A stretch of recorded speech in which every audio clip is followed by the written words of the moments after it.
Welcome back to ज्ञान के world. नमस्कार दोस्तों, यूक्रेन रसिया वॉर एक बार फिर से काफ़ी चर्चा में है, पर इस बार जो चर्चा का विषय है वो काफ़ी ज़्यादा डिसअपॉइंटिंग है। तो आज के इस खबर में हम देखेंगे कि कखोवका डैम से जुड़ा क्या है सारा विवाद, और इससे सभी फैक्ट्स एंड अपडेट को अभी देखेंगे। ठीक है, तो सबसे पहले ये देखेंगे कि कखोवका डैम जो है ये आपका यूक्रेन में पड़ता है। हालांकि अभी ये जो कखोवका डैम है वो रसिया के कंट्रोल में है। ये जो भी आप ये रेड कलर का टेरिटरी देख रहे हैं ये रसिया के कंट्रोल में है और ये जो है यूक्रेन के कंट्रोल में है। अगर हम बात करें तो यहाँ पे एक निप्रो रिवर है और यही जो है फिलहाल के लिए दोनों ही देश के सेना के बीच में एक बॉर्डर का काम कर रहा है। और अभी हाल ही में खबर में है ये कखोवका डैम क्योंकि ये जो है कोलैप्स हो गया है। तो आगे अगर हम देखें कि ये जो कखोवका डैम है इसका निर्माण जो है सोवियत एरा में हुआ था और ये निप्रो रिवर के ऊपर बना हुआ है। ये जो घटना है ये ट्यूसडे के दिन हुआ था और इसमें यूक्रेन का ये कहना है कि इस डैम को डिस्ट्रॉय जो है वो रसिया के द्वारा किया गया है। हालांकि रशियन ऑफिशियल्स के बीच में वो कंट्राडिक्शन है। कुछ लोगों का ये मानना है कि ये यूक्रेनियन सेलिंग के द्वारा किया गया है और कुछ लोगों का ये कहना है कि ये पहले से ही डैमेज था और इसके बाद ये जो है वो कोलैप्स कर गया है। तो आइए मैप पे देखते हैं कि इसका लोकेशन क्या है।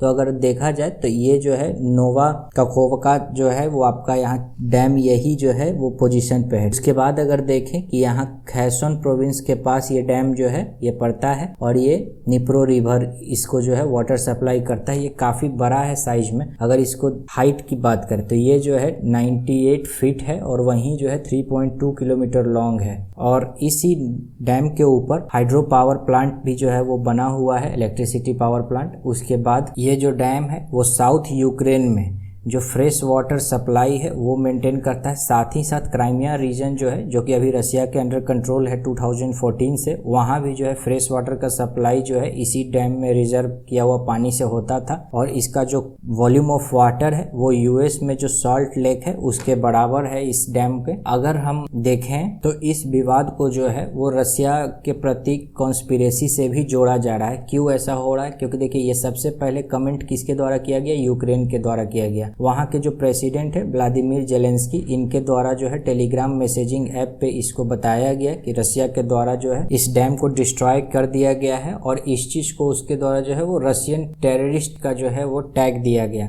और ऐसा क्यों किया जा रहा है? क्योंकि हाल ही में जो है वेस्ट का प्लान है कि रसिया को FATF के ब्लैक लिस्ट में डाला जाए। ये FATF क्या होता है? तो फाइनेंशियल एक्शन टास्क फोर्स। इसमें जो है टेरर फाइनेंसिंग या मनी लॉन्ड्रिंग जो देश करता है, यानी कि जिस देश को मान लीजिए कोई फंड मिला अपने विकास के लिए, लेकिन वो जो है उस फंड को किसी देश के लिए साजिश करने या फिर टेररिस्ट ऑर्गेनाइजेशन से वो साठगांठ के लिए यूज करता है, तो उस केस में FATF में उस देश को डाल दिया जाता है। तो हालांकि रसिया के टेररिस्ट साबित कर पाना इनका बस में नहीं है, इसीलिए ये जो अभी हाल ही में जो घटना घटा है इसी में जो है सो रसिया को टेररिस्ट का जो है वो टैग देना चाहते हैं, रशियन टेररिस्ट का। और उसके बाद जो है सो कि इसको FATF के ब्लैक लिस्ट में डालने में काफी हेल्प मिल जाएगा वेस्ट को। क्योंकि अगर रसिया एक बार FATF के ब्लैक लिस्ट में अगर चला गया तो इसके बाद जो है रसिया को लोन ले पाना काफी ज्यादा मुश्किल हो जाएगा। ठीक है, और ये जो है कोई पहला ऐसा प्रयास नहीं है जहां पर रसिया यूक्रेन के ऊपर और यूक्रेन रसिया के ऊपर आपस में आरोप प्रत्यारोप कर रहे हैं। आपको याद होगा 15 नवंबर के दिन जो है वो 2022 में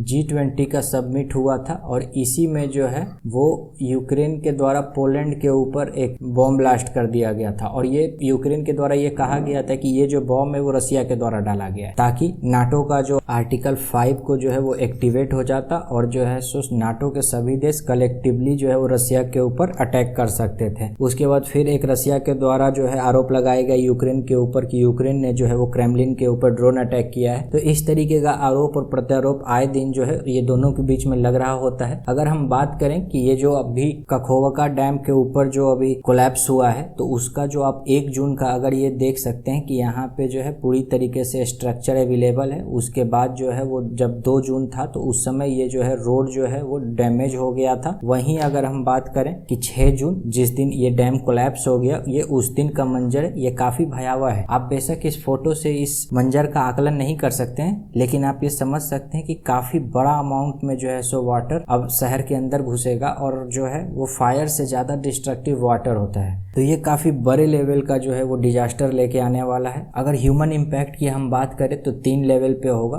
हालांकि और रशियन ऑफिशियल्स के द्वारा कहा गया कि यहाँ पे जो है 14 सेटलमेंट्स है, यानी कि 14 बस्तियां हैं जिसे हटाना पड़ेगा। वहीं यूक्रेन के जो प्राइम मिनिस्टर हैं उनके द्वारा कहा गया है कि यहाँ 14 नहीं अपितु 80 की संख्या में बस्ती है, जो कि काफी रिस्क में होगा और इसको जल्दी से जल्दी इवैक्यूएट करना पड़ेगा यहाँ के लोगों को। क्राइमिया के ऊपर के इम्पैक्ट को अगर हम देखें तो ये जो निप्रा रिवर था इसी के द्वारा जो है क्राइमिया को फ्रेश वाटर अवेलेबल कराया जाता था। हालांकि अब इसकी वजह से ये जो कोलैप्स हो गया है डैम, इसकी वजह से क्राइमिया में वाटर क्राइसिस जरूर देखने को मिलेगा। और इससे पहले भी जब 2014 में रशिया के द्वारा इस पे कब्जा कर लिया गया था तो यूक्रेन ने जो है इस वाटर सप्लाई को बंद कर दिया था। तो ये भी एक कारण है कि देखो क्राइमिया को तो रशिया बिल्कुल नहीं चाहेगा कि इसको परेशानी हो, और यूक्रेन क्या चाहेगा कि अगर क्राइमिया को परेशानी होगा तो वहां के लोग जो है रशिया के पीछे बगावती हो जाएंगे और इससे कम और बेश यूक्रेन को ही जो है उसका लाभ मिलेगा। तो ये भी एक चीज दर्शाता है कि रशिया जो है इस डैम को कोलैप्स करने की बेवकूफ़ी नहीं करेगा। वहीं जो है न्यूक्लियर पावर प्लांट, अभी जो ज़ैपोरिज़िया न्यूक्लियर पावर प्लांट जो कि यूरोप का सबसे बड़ा वाला जो न्यूक्लियर पावर प्लांट है, ये अभी रशिया के कंट्रोल में है। और ये यहाँ जो